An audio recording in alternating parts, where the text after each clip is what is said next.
The digital age seems to be seeing its latest nightmare as instances of digital arrests are emerging ever so often. For the uninitiated, there is no thing as a digital arrest. Knowing that is the first step to keep yourself safe.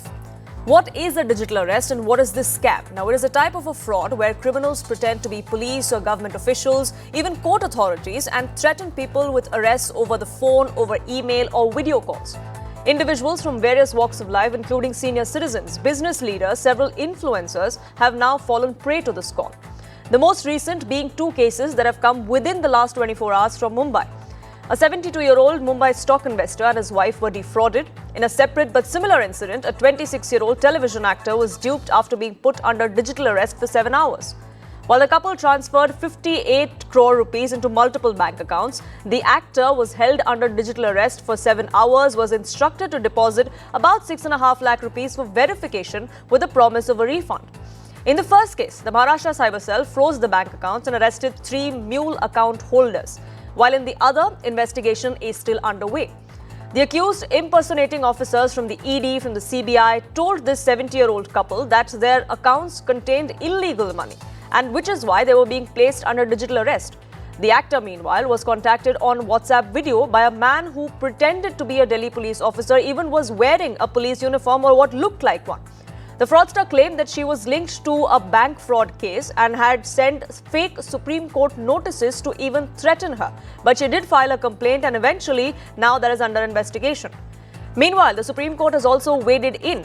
An Ambala-based senior citizen was defrauded by fraudsters to pay up to 1 crore, following which the couple filed a PIL in the Apex Courts, to which now a notice has been issued to the Secretary of the Home Ministry, CBI Director and Haryana authorities. Taking stock of this particular case, the Supreme Court observed that forgery of judicial orders strikes at the very foundation of public trust, which in this case had happened. That the court was aghast that fraudsters fabricated these judicial orders in the name of the Supreme Court. Not merely individuals, but a crime against the institution, against the judiciary of the country itself was being committed. The court also observed that this is not a one-off instance, it's not a solitary one, that this phenomenon appears to be spreading across the country. It's a pattern of organized criminal activities that especially targets unsuspecting senior citizens. The Supreme Court said that such an act cannot be treated as an ordinary offense of cheating or a cyber crime. It's much more than that. But as far as the Mumbai case is concerned, here where the investigation stands.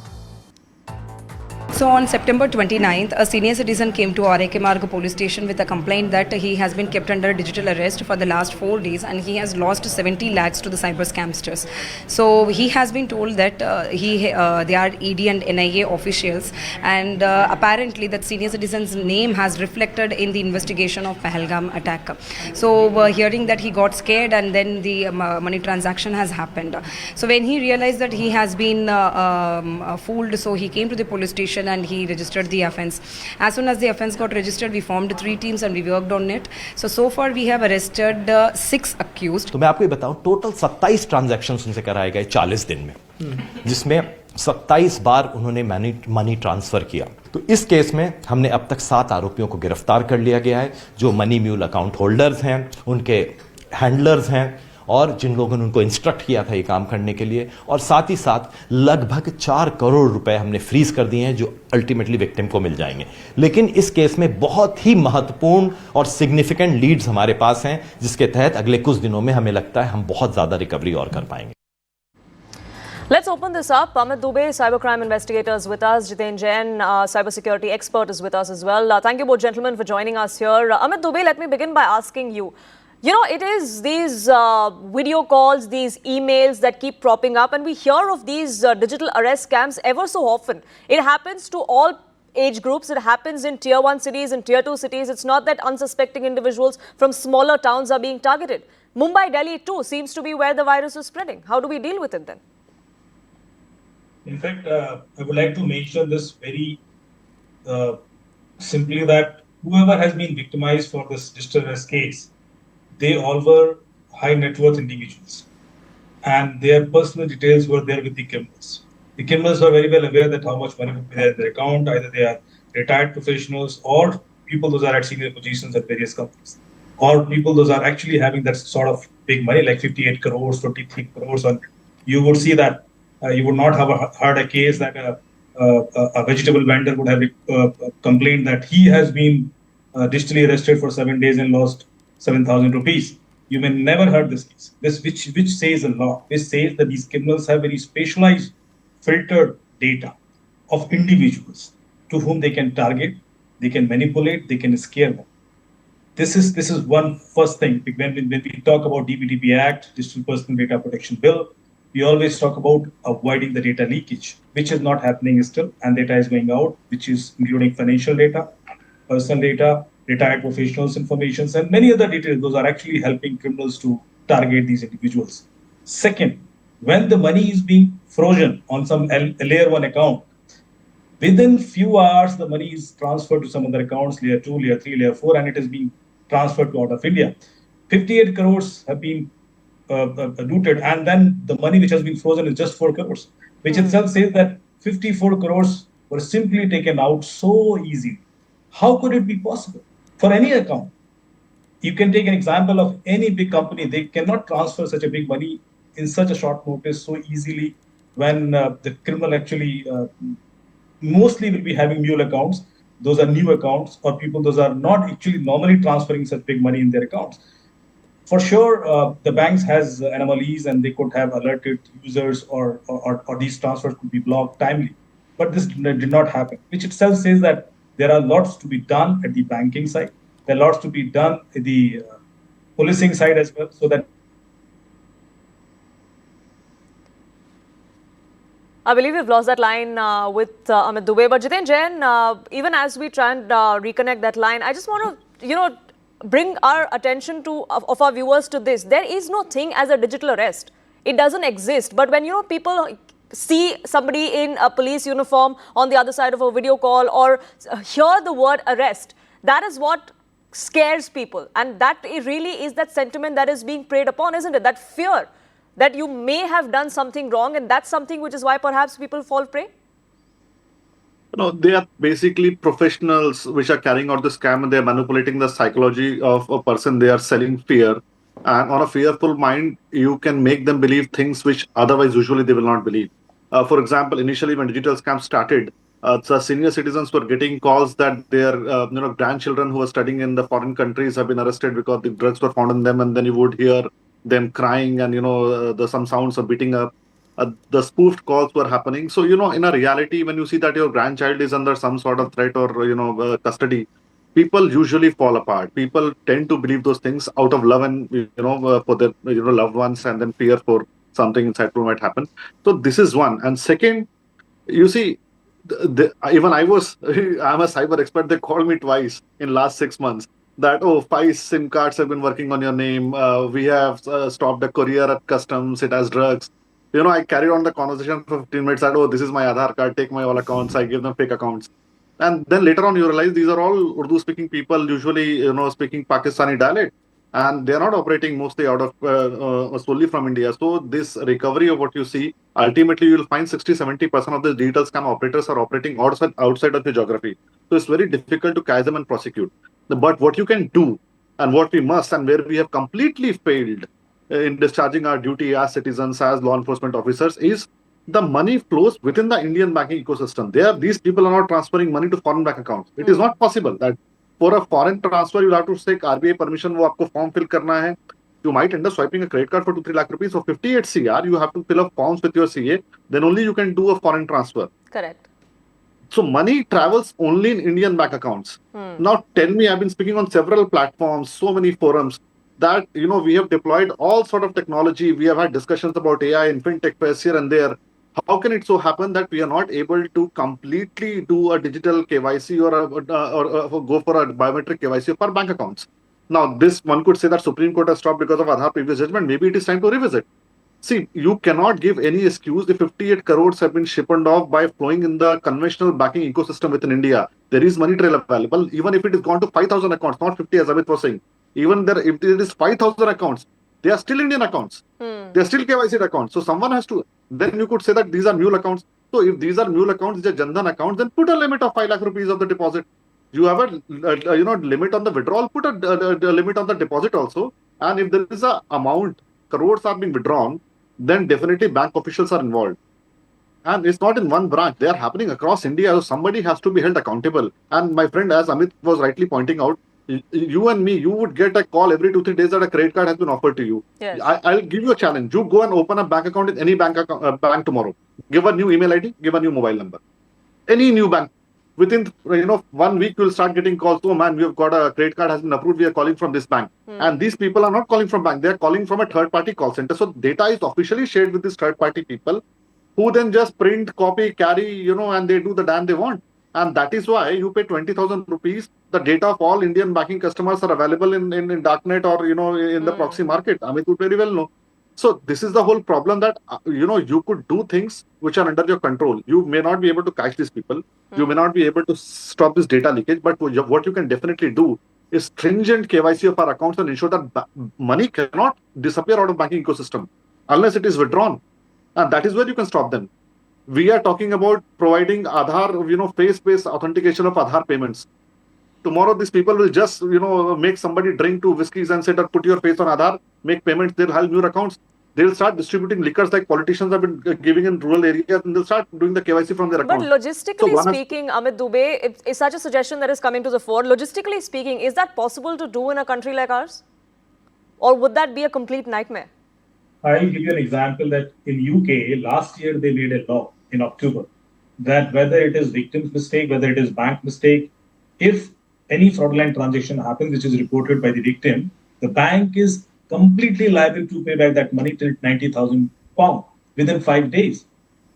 Why are they forced to make this law? Because banks are always taking the advantage of pushing this onus on the victim that this is your mistake, you trusted, you did this mistake. But actually, this is happening. This cannot happen without the support of the banks. What Jitin is trying to focus. See, banks are actually involved. And in one such case, when I was investigating this case, the victim has actually reported to 1930 and frozen this account within few hours. And this was a big money, 20 lakhs plus. But when eventually the formal request went to this bank through police, they said that money has been withdrawn. There's no money. But within 1 or 2 hours, it was very surprising that how could someone transfer such a money? So I asked for the entire months of access log of that bank account. And then I was surprised. Initially, bank was rejecting this request, but then we forced the court, and then they accepted it, and we got it, and we realized that when the victim has frozen this account, at that time the money was there.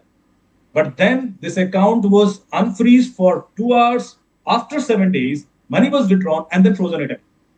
Now, this cannot happen without banks involved. So this is a very, very serious issue. And this is not for few lakhs. This is crores and crores of rupees, which is getting actually siphoned. And there, the bank's involvements are clearly established. That's why the UK government has made this law clearly that now we have to give this onus to the banks.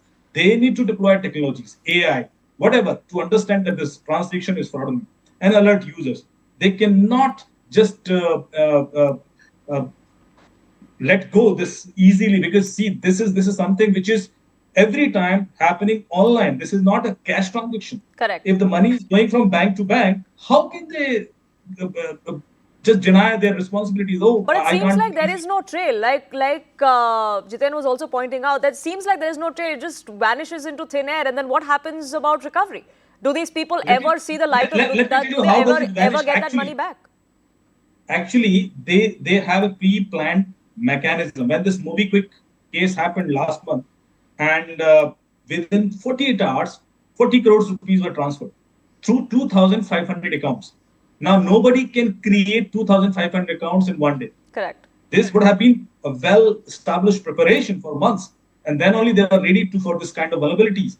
Similarly, these people have thousands and thousands of layer 2, layer 3, layer 4 accounts. Those all are real accounts, as Chitan has mentioned, and they are current accounts. And they are transferring large amount of monies to layer 2, layer 3, because 1930 normally does this freeze to layer 1. Yes. They don't go to layer 2 or layer 3. And that's why the criminals get enough time to move this money to layer 2, layer 3, layer 4, and eventually converting it either to cryptocurrencies or gaming currencies or withdrawing cash. So this is the reason that we are unable to get most of the money, because it is being converted to some crypto or gaming currencies eventually. And then it seems to be lost forever. But Jitin, a quick word of caution if you had to give. If people want to save themselves. Yeah, sure. one sure. small point. Sure, go ahead. Let us not live in this dilemma that only rich people are being targeted. You know, you are doing a show because quantum of money is huge, or the person would be very Absolutely. influential. Only then a case comes to the notice in the mainstream media. Absolutely. There are thousands and thousands of cases where money lost has been less than ₹1,00,000. There are thousands and thousands of cases. These people have no wherewithal. They are not VVIPs. They are not like, well educated. The quantum is not in. Nobody bothers about them. Absolutely, So, which is why I said right at the beginning, imagine somebody calls a 70-year-old man on a video call I wearing a fully police agree with uniform Amit. and says you are I under fully- arrest. I'm sure that that person is just scared out of its mind. And the line which Supreme Court said that this is not an ordinary cybercrime, this is the fabrication of judicial orders. Our institution is put at stake. I wish other agencies like ED, Delhi Police would have also realized that we are being impersonated. People are wearing uniforms, people are calling them with the ED logo, CBI, all this nonsense. But the point is, it has been going on from last 5 years, and we cannot give excuses under now that we are doing this. We are, I'll give you a simple example. Tell me the total number of complaints in a day and tell me the total number of people manning this 1930 helpline. I know people last week whom I tried to help. They had to call up for, hours and hours before they could get through 1930. The whole purpose is to freeze the account immediately. If you pick up the call after 8 hours and then they are asked to go to a police station. If you go to a cyber police station, अच्छा आपका 10 लाख का case है, आप उस वाले थाने में जाओ, आपका 15 के ऊपर होगा तो हम रजिस्टर करेंगे. Cut this nonsense. I mean, how does it matter? There is a policy of single FIR at any place across India. Why people are made to run from post to pillars? So we cannot give excuses that this is unsolvable problem. I think somewhere down the line we have completely dishonestly done away with the dutiful discharge we must do. We are not willing to discharge our Absolutely. duties Perhaps with we the didn't right just intention. wake up to this issue and didn't realize the gravity of it up until now. But Jitin, I want to give you the last 30 seconds to, for the common citizen who may be watching this show, what is it that I should be beware of if something like this happens to me? I would strongly say that, in this scenario, if you are not very tech savvy, if you are scared that your money might be lost, shut down internet banking in all your accounts which has got huge money. Keep internet banking in one of the accounts and keep funding that account. Maybe, you open an account with 2 lakh, 3 lakh rupees, use the debit card or the number or credit card or UPI, QR code, whatever for the every transaction. The main accounts where your lifetime savings are involved, I mean, I strongly tell people, unless and until you're very tech savvy and you know what you're doing, just take off internet banking or put a secondary verification from a second person. Now, banks are giving this feature that if a company is transferring money less than 10 crores, 20 crores, a manager has to approve. So at least 2 people are involved in the process for the cross verification. So I'm not saying that you get scared of online banking and move away. No. But if you are worried, then this is one of the ways. And maybe banks should provide this feature that if a large quantum of money is involved, then they should involve a second family member to verify whether this transaction is genuine or Is is the legitimate or transaction not. And Right. I'll give you one example. So steps have to be HSBC taken Bank. on. Just Steps last have to be 20 taken seconds. on. Unfortunately, Just I'm last 10 completely seconds. out of time. Sure. Last 10 seconds, please. I wanted to change my device in HSBC Bank in UAE.